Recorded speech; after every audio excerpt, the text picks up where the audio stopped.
Hey, what's up, Salt Strong family? This is Pat Ogletree, your favorite traveling fishing coach. And in this video, I want to talk to you about how you can maximize your catch rate when it comes to finding schools of trout.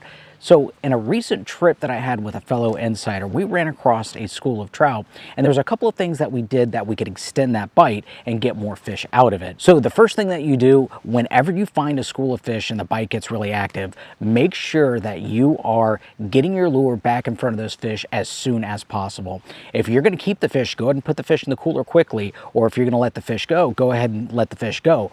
But you want to get that lure back in front of that fish's face as fast as possible. Don't worry about, wiping your hands down. Don't worry about cleaning things off. Don't worry about admiring the fish, unless it's a really, really nice one. You want to get a picture of it.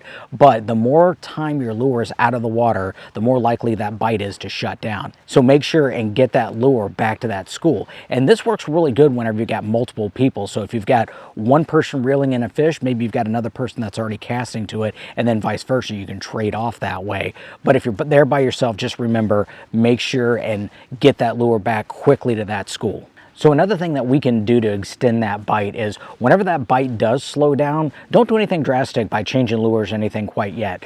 The next thing we want to do is just fan cast the area, because what happens is this school will actually move around a little bit, especially when you pull a couple of fish off of it. They get wise to it. So what'll happen is they'll move deeper, or they'll move shallower, or they'll move further away from the boat. So just fan cast the area. And again, if you have multiple people casting in that school, you can find that school a lot quicker this way. But make sure and change things up. Don't just cast to that same area and think that they're just not biting anymore. They might be, they just happen to move off to one side or the other. So the next thing that you can do to extend that bite a little bit is, even after you've located that school and maybe the bite is slowing down and you can find it, but you're not getting bites on every cast like you used to. Maybe it's, 4 or 5 casts you're getting those bites.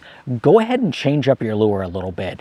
If you're throwing a paddle tail, like say something like this Slam Shady 2.0, go ahead and mix it up and put something, maybe a different color or a different size or a different profile. That way these fish get used to whatever you've been throwing them, and you're throwing them something new, so therefore they haven't seen it before, and that could trigger that bite. Matter of fact, it happened for us the other day when we were out there fishing. Another thing that you can do is actually even change up the style of lure. You can change up to a hard bait if you've been throwing paddle tails, or vice versa. If you've been throwing hard baits, switch to a paddle tail, and a lot of times that'll help that out too. So one last thing that you can do to help extend that bite, and this one's more drastic, it takes a little bit of time to do it, and I really don't like doing it unless it's a last-ditch effort, and that is change up your weight of your jig head, so you can either fish deeper or fish at the same depth and reel in a little bit faster, because sometimes that'll trigger that reactionary bite. So you can get down to those fish that haven't seen your lure, maybe at the ones at the bottom of that school, by going deeper, or what you can do, again, is reel it in faster. Again, this is a last resort type of thing. You really don't want to be messing around and retying knots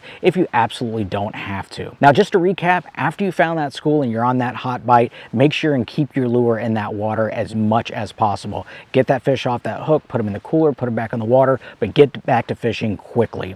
The next thing that you can do is, after the bite slows down a little bit, make sure and fan cast the area, move up, move back a little bit, and try to relocate that school. And again, having multiple people doing this will quicken that time up. It'll lessen the amount of time it'll take to find that school. Then after that, you can change your lure up. You can change the color, change the profile, even change the style of lure, so you give those fish something to look at that they haven't seen before. And the last thing that you can do is change the weight of your jig head. You can go a little bit heavier. That way you can get your lure maybe at the bottom of that school. Those fish might not have seen your lure, or you can reel it in a little bit faster and get that reactionary strike to get that bite going again. But the most important out of all of this is you got to be able to find those schools. Now, it is true that 90% of the feeding fish are only in 10% of the water, so it's important to find that 10%. So to get a shortcut on how to find these feeding zones, go to saltstrong.com/recipe, and we'll show you the 3 simple ways that we use to find the feeding fish every time we're out on the water. And as always, I appreciate you watching, and being a traveling fishing coach,